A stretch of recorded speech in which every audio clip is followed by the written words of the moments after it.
Баршаңызға сәлем. Бүгін дастарханның көркін ашатын және өте дәмді жасалатын салат түрін жасаймыз. Мен ең алдымен дайын фрикаделькилары дүкеннен сатып алдым да, соларды қайнап тұрған ыстық суға бір ас қасық тұз салып қайнатып алдым 20-25 минут көлемінде. Сосын черри помидорларын астын кесіп, осылай екіге бөліп, бәрін турап аласыз. Сосын салат жапырақтарын тазалап жуып, қолдың көмегімен осылай бөліп аласыз. Ортасының қатты жерін алып тастаймыз.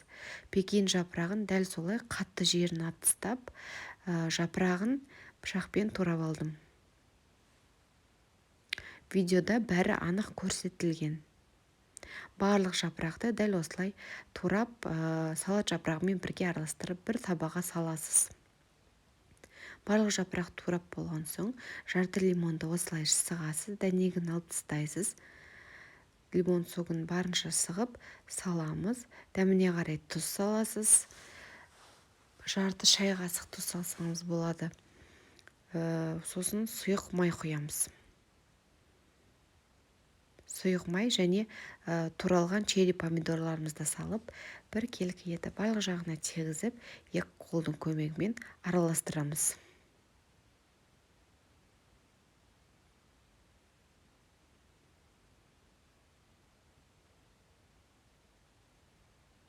Қатты мыжыбай араластырамыз. Енді фрикаделькиларымызға дәл осы соусты кисло-сладкий деген түрін таңдап құйып, бір ас қасық құясыз, араластырып аламыз.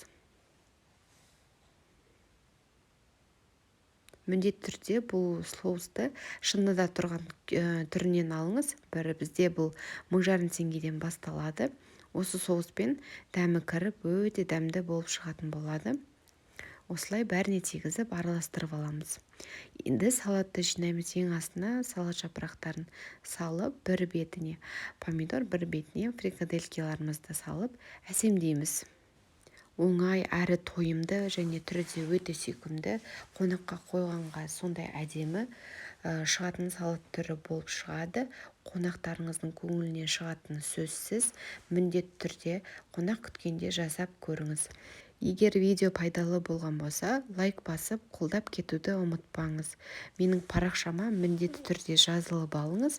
Одан кейінгі рецепттерден құр қалып қоймас үшін сіздерден қолдау күтемін. Астарыңыз дәмді болсын.